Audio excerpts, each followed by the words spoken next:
Mesdames, Mesdemoiselles, Messieurs, bonsoir et merci de votre présence. Merci Anselme. Avant tout, j'aimerais remercier notre collègue Philippe Morvan, qui vient à mon côté, ainsi que toute l'équipe municipale, parce que le bilan que je vais vous présenter aujourd'hui est le fruit du travail de toute une équipe motivée et solidaire. Dès notre arrivée aux affaires communales, nous nous sommes empressés de créer un guichet unique d'insertion au Centre communal d'action sociale pour orienter, informer et conseiller les demandeurs d'emploi de la commune sur les offres de formation, d'emploi, d'hébergement, de santé. Des conventions de partenariat ont été signées avec le Pôle emploi, la mission locale, le conseil départemental, le Centre régional de formation professionnelle. Une permanence est dès lors assurée au centre communal afin de pallier aux difficultés de transport que rencontrent nos demandeurs d'emploi. Quelques actions. En 2014, un chantier d'insertion avec Irafor nous a permis de recruter 15 demandeurs d'emploi autour d'un projet d'embellissement de la commune. Nous avons eu à gérer 10 emplois en contrat d'avenir et 30 contrats aidés répartis dans la commune. En 2016, à l'issue d'une formation dans la restauration, 13 demandeurs d'emploi ont obtenu leur agrément d'agent de restauration. 5 professionnels de la commune ont bénéficié de cours d'anglais pour faciliter l'approche de leur clientèle. En octobre 2018, un chantier d'agents d'entretien tenu par Guadeloupe Formation a accueilli 16 jeunes dans le cadre de l'entretien des salles omnisport et animobile. Depuis peu, un centre de formation avec l'association La Clé est ouvert à Riflette. 14 demandeurs d'emploi suivent une formation d'agro-transformation de fruits et légumes et d'agents d'hôtellerie. En mai 2016, nous avons organisé un village de l'emploi, de la formation et de la création d'entreprises. Plus d'une centaine de demandeurs d'emploi ont fait le déplacement. En juin 2019, tout dernièrement, un job dating autour de la restauration s'est tenu à la bibliothèque avec Pôle emploi comme partenaire. En juillet 2019, 15 créateurs d'emplois axés sur le développement durable ont été récompensés par la collectivité. Le service civique, loin d'être un emploi, nous a permis de recruter 30 jeunes dans les différents services de la commune avec une sortie positive pour certains. Nous venons tout juste de renouveler notre agrément pour le recrutement d'une dizaine de jeunes. Les jeunes femmes bénéficiaires du RSA profitent également de l'insertion sociale et professionnelle. Avec les différents partenaires des ateliers, des ateliers de remobilisation sont mis en place. 12 jeunes femmes sont suivies et accompagnées. Notre tâche est loin d'être terminée, car des nouvelles zones d'activité tournées vers la mer, l'agriculture, le tourisme doivent être créées. Déjà, la réhabilitation de la zone d'activité de Forban permettra d'accueillir des porteurs de projets. Mon collègue Philippe, qui a fait du tourisme son cheval de bataille, met l'accent sur la présence dans notre commune de 70 restaurants et des hébergements touristiques offrant plus de 3 700 couchages. En quelques chiffres, c'est une vingtaine d'établissements de loisirs, une cinquantaine d'agriculteurs, une trentaine de marins-pêcheurs, la carrière de Déhay et 70 entreprises du bâtiment. Notre commune, depuis 2 ans, compte un nombre croissant de touristes grâce à son qualificatif de terre de tournage de films ou de séries, notamment Death in Paradise, vu dans plus de 170 pays et territoires par 9 millions de téléspectateurs. Afin d'attirer la clientèle, Le port mixte, qui est devenu port communal, a été dragué et dispose des bornes pour la distribution d'eau, d'électricité, d'une machine à glace. Il sera bientôt équipé de sa station d'essence et de sa petite boutique. Nonobstant la présence régulière de nombreux bateaux de croisière dans notre baie, une convention a été signée avec les compagnies Express des îles et Val-Ferry pour l'organisation des rotations vers les îles d'Antigua, de Montserrat, de Saint-Kitts. D'où l'urgence et la nécessité de la création d'un parking sur l'esplanade. Certaines de nos ambitions, soutenues par la CANBT et la région, n'ont pu voir le jour durant cette mandature. Mais ce n'est que partie remise. Grâce à notre volonté partagée de respecter nos engagements, nous avons réussi à faire entrer la réalisation du village artisanal et de la halte Plaisance dans le plan de convergence signé par l'État pour la période 2019-2022 dans la rubrique Territoire d'innovation et de rayonnement. Au-delà de ce bilan, nous aimerions vous faire partager notre fierté d'avoir contribué à faire avancer notre commune. Merci de m'avoir écouté.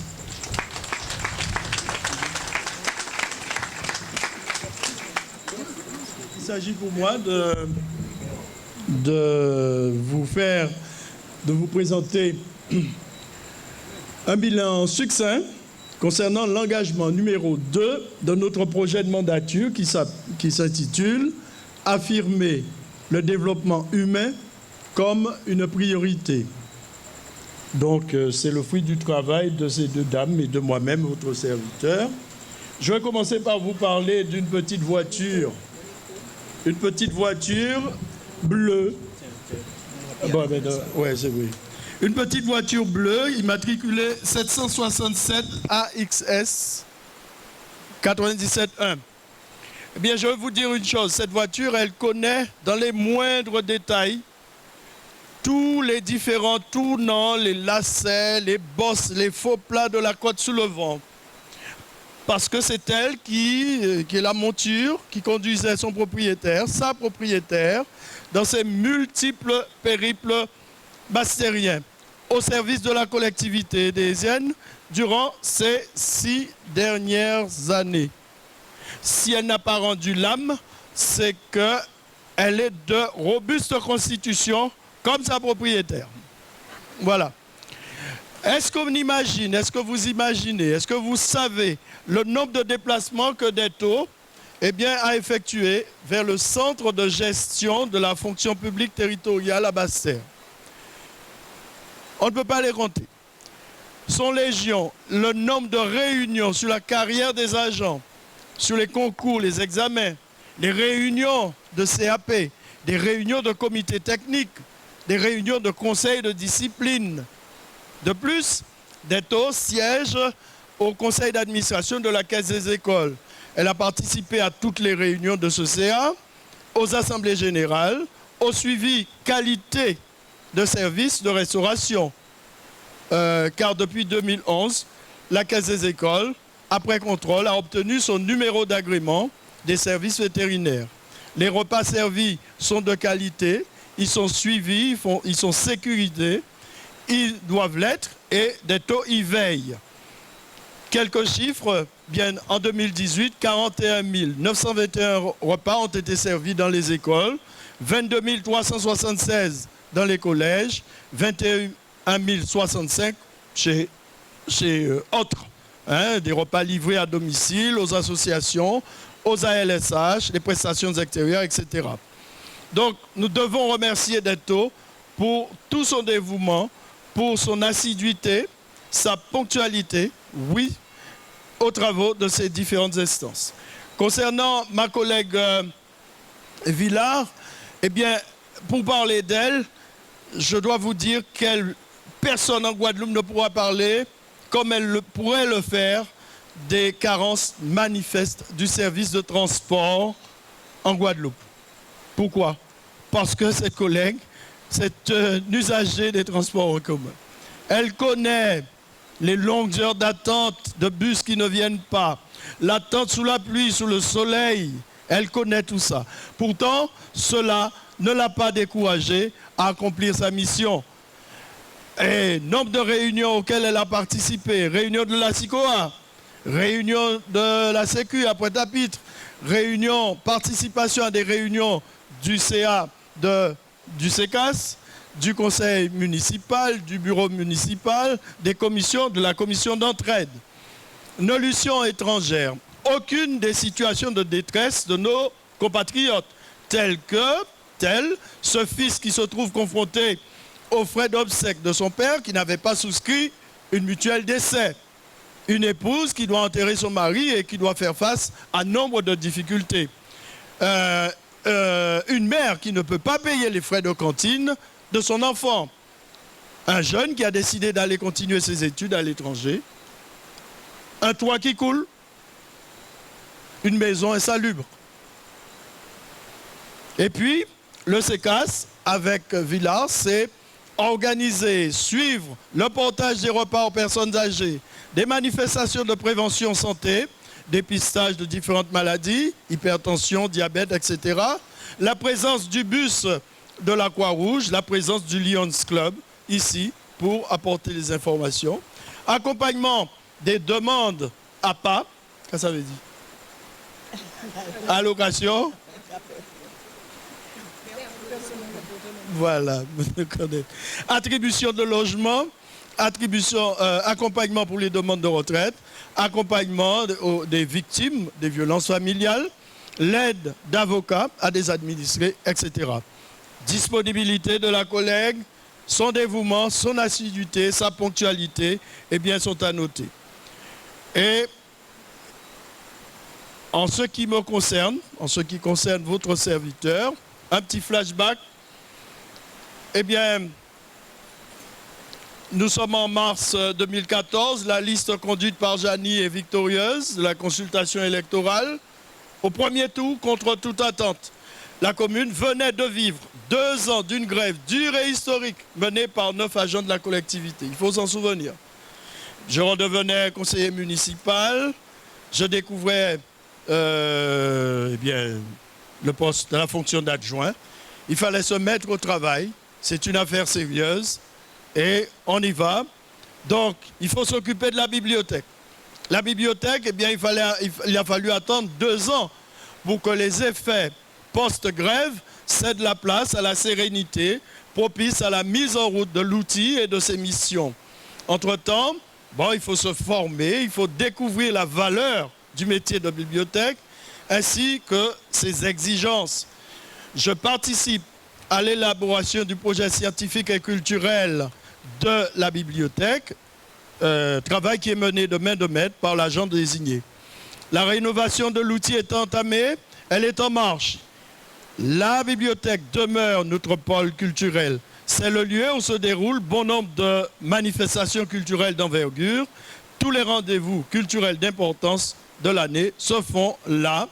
Ainsi, la Journée internationale de la femme, le Festival du film des droits de l'homme, le Terra Festival, le film sur le développement durable, la commémoration du crash du 22 juin 1962, la présentation d'auteurs et d'ouvrages s'y font, la présence d'artistes de renom, des conférences débats, des projections de films, le mois du créole qui se déroule en ce moment avec une nouveauté à chaque édition, la dictée créole, les acteurs du patrimoine qui s'y expriment. Promotion de la lecture et nous nous faisons un plaisir de faire fonctionner ici Lire et faire lire, qui est une opération pour comment dire, la promotion de la lecture. Le temps des poètes, des poésie, théâtre de rue, exploitation des différents espaces de la commune, tels la placette de la mairie, l'entrée du port, etc. pour l'organisation de manifestations. On peut simplement regretter que le nombre et la qualité des manifestations programmées n'aient pas reçu une plus grande participation de désir. Je le dis, il y a toujours un événement culturel ADN. Concernant les affaires scolaires, eh bien la Caisse des écoles s'en charge. C'est un grand service, 36 agents, des administratifs, des agents qui travaillent dans le domaine de l'animation, ceux qui travaillent à la cuisine et ceux qui travaillent dans les écoles. La Caisse des écoles rend donc de grands services à la population. Elle entretient, elle répare les écoles et tout ce qui est les établissements scolaires.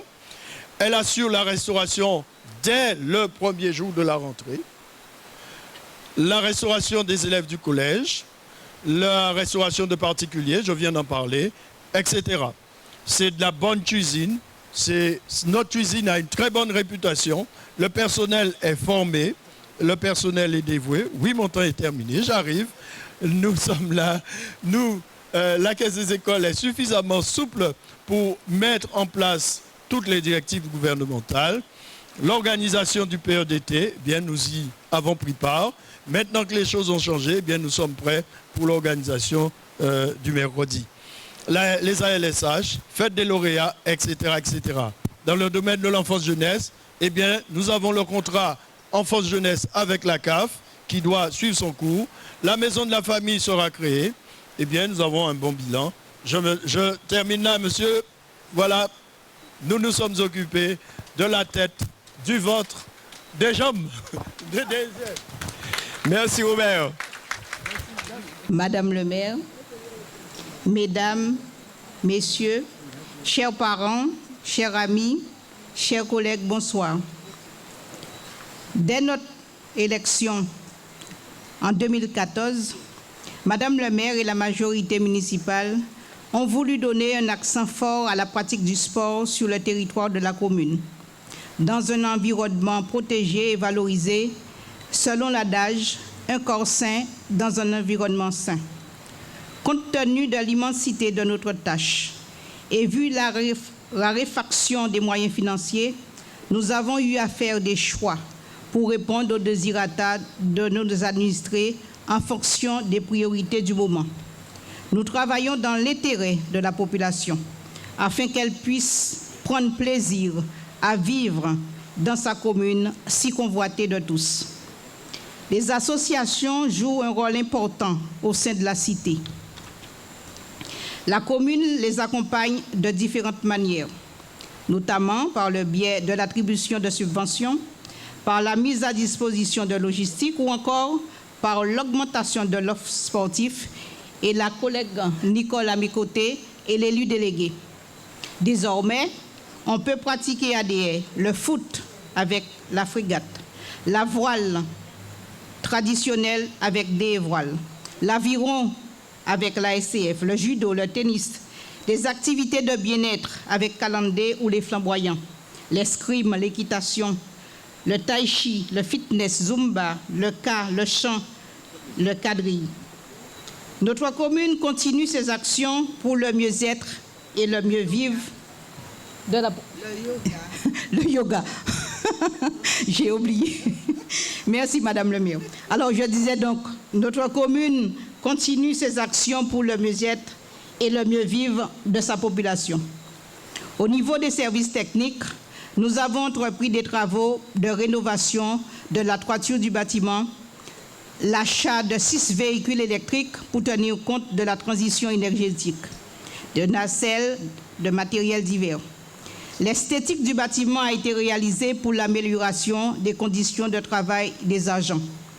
En ce qui concerne l'amélioration du cadre de vie, nous avons procédé à l'installation de 2 surpresseurs, un à la haut et l'autre à l'eau, pour augmenter notre autonomie en eau. La Ménie des charges Borivier a été éradiquée en partenariat avec l'école de Betsy et l'association Le Glouglou. La placette du Bourg, où on se trouve ce soir, et toutes les routes communales sont éclairées par des lampes à basse consommation pour la diminution de 60% de la facture dédiée à l'électricité. Une deuxième source de captage a été créée et le renouvellement sur 5 km de l'adduction d'eau avec le concours du conseil départemental. Le dragage du port pour accueillir les bateaux pour les excursions des îles de la Caraïbe. Les marins pêcheurs sont équipés, bacs à filet, machines à glace, bornes électriques et eau. la vente de carburant est en cours d'installation. Se déplacer en toute sécurité dans le bourg par la liaison piétonne avec accès pour les personnes à mobilité réduite depuis la bibliothèque à proximité de la station de service. Bien évidemment, des signatures ont été érigées par rapport aux partenaires avec lesquels nous travaillons, notamment le CIMEG, syndicat mixte d'électricité de la Guadeloupe. Mon collègue Manioc et moi-même, nous siégeons au sein de cette instance. C'est ainsi que nous avons eu à faire l'extension du réseau électrique à Bornave. Depuis de nombreuses années, la population était dans l'attente de l'électricité. Les démarches de régularisation pour le branchement individuel peuvent être faites au service de l'urbanisme de la commune. Toujours en ce qui concerne des partenaires des signatures, le parc national dont je suis l'élu référent, signature d'une charte afin d'étendre le périmètre du cœur du parc dont DER en fait partie. Depuis cette signature, il y a eu le déploiement de la marque Esprit Parc et les entreprises de la commune ont pu bénéficier du label. Je veux donner quelques exemples, le manioc, l'apiculture, les gîtes, le centre équestre, etc. Signature toujours d'un dispositif qu'on appelle le GAL, Groupement d'action locale. Lionel Apollinaire et moi-même, nous sommes membres de ce groupement. C'est un dispositif au sein de la CNBT qui existe et qui fonctionne à travers des fiches actions. Privés et entreprises peuvent prétendre à des subventions pour des projets divers et variés dès que ces derniers sont éligibles au GAL. On procède de la manière suivante: dépôt du dossier à la CNBT, un contact leader@cnbt.fr ou un numéro de téléphone 06 90 92 57 75. Faire de DER une ville d'excellence en matière de qualité de vie. Évidemment, on ne peut pas tout faire, il y a des projets en cours, notamment concevoir l'atlas communal de biodiversité pour la valorisation et la protection de notre faune et notre flore.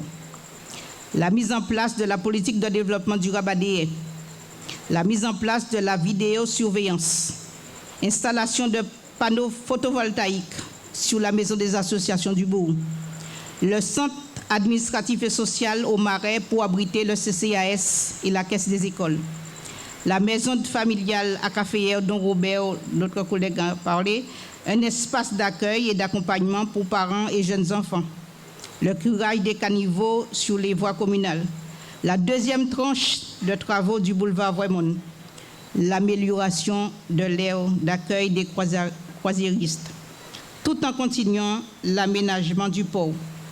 Voilà les éléments de notre mandature que j'ai voulu partager avec vous ce soir. Merci de votre attention.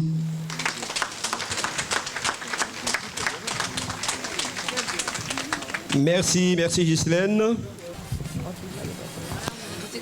Bonsoir à tous. Monsieur le sénateur, Madame le maire, Monsieur le conseiller départemental, chers collègues, Mesdames et Messieurs en vos grades et qualités, chère population. Il s'agit de restituer en 3 minutes les réalisations principales de 6 années de mandature. Vous l'aurez compris, la chose n'est pas aisée parce que les actions les plus importantes sont souvent les moins palpables, les moins visibles. 6 ans où il aura fallu composer avec différentes restrictions. Je pense par exemple à l'application de certaines décisions de justice, notamment dans le dossier Sidagen, du nom de ce touriste allemand qui a été fortement atteint par une vague sur la plage de Grand-Anse. En effet, une collectivité peut voir sa responsabilité engagée, même sans faute. Je pense encore à la baisse de la dotation globale de fonctionnement. Il a donc fallu s'interroger, aller chercher des financements, activer des leviers. À ce propos, je reviens tout juste d'une formation sur les fonds européens. Nous sommes 3 élus à avoir suivi cette formation. Alors, comment monter les dossiers, quels sont les secteurs dans lesquels on peut aller chercher un financement auprès de l'Union européenne. Et d'ailleurs, c'est une caractéristique de cette mandature, c'est d'avoir fait une large place à la formation des élus. Je vous le disais, il a fallu chercher des financements, trouver des solutions, toujours dans le sens d'augmenter le budget de la collectivité, de diminuer ses dépenses. Nous avons notamment mis en place un contrôle renforcé s'agissant de la taxe de séjour. Et puis, pour une commune comme la nôtre, j'ai envie de vous dire qu'il n'y a pas de petites économies. Nous avons procédé au changement de la majorité des abonnements téléphoniques. Vous avez pu encore constater depuis quelques mois que les travaux de dragage du port ont été réalisés. Des travaux qui portent déjà leurs fruits, puisque vous avez pu entendre, comme moi, hier à la radio, que des haies étaient, après les Saintes, après Pointe-à-Pitre, la troisième commune de Guadeloupe à accueillir les bateaux de croisière. Rappelez-vous, 2014 a vu l'arrivée d'une équipe renouvelée, d'une équipe rajeunie, d'une équipe représentative de toutes les tranches d'âge de la population, de toutes les catégories sociales. La plus jeune a une trentaine d'années, la plus âgée est grand-mère. Et c'est sans doute ce qui a fait sa force à cette équipe qui s'est présentée devant vous en 2014 sous le slogan « Des haies, la force d'une ville, la force d'une vie ». Précisément, il m'a été confié la commission gouvernance locale en charge de l'état civil, du cimetière, des élections, entre autres. L'objectif affiché était de mettre en place une gouvernance de proximité, notamment à travers la permanence que je tiens en mairie le mercredi matin et qui a rencontré une assez large adhésion. Il s'agissait aussi d'impulser une administration plus efficace, plus réactive, bref, une administration connectée. Aujourd'hui, le traitement de la plupart des dossiers est dématérialisé. Le site internet de la ville a été rafraîchi, refondé. Vous avez à ce sujet pu constater que nous avons lancé une consultation relative à l'image de la commune. Il s'agit de l'aboutissement d'une volonté du maire de faire de des haies qui jouit aujourd'hui d'un rayonnement à l'international, notamment avec la série, grâce à la série Meurtre au paradis, une volonté du maire de tirer parti de cette mise en lumière en développant la marque des haies. Là encore, un agent de la mairie et moi-même avons suivi une formation en ce sens. Alors j'en profite pour vous demander d'y participer en nombre, parce que l'image de la commune n'est pas la seule affaire des élus, c'est l'affaire de tous. Alors, une ville authentique, une ville résolument tournée vers l'avenir, telle est l'image que nous entendons renvoyer de notre commune. Et c'est là encore un exemple de la communication et de la concertation avec la population à laquelle nous voulons donner une place de choix. Construire le DEA de demain avec le DEISien au cœur du processus décisionnel. Je pense notamment aux réunions de quartier que nous avons eu à cœur de tenir aussi souvent que cela a été possible. Alors, s'agissant du cimetière, la mise aux normes se poursuit. Nous espérons prochainement, effectivement, pouvoir inaugurer le jardin du souvenir. Mais nous sommes contraints, vous ne l'ignorez pas, par l'espace et par les budgets. Et je crois que le France-Antilles titrait d'ailleurs récemment, cette semaine ou hier, s'agissant de la commune de Bémao, le France-Antilles faisait aussi état, effectivement, de ce manque de place qui est chronique dans nos communes. L'objectif affiché de la municipalité était surtout de préserver ce qui fait l'âme de la commune, son calme, sa quiétude, bref, son esprit de famille.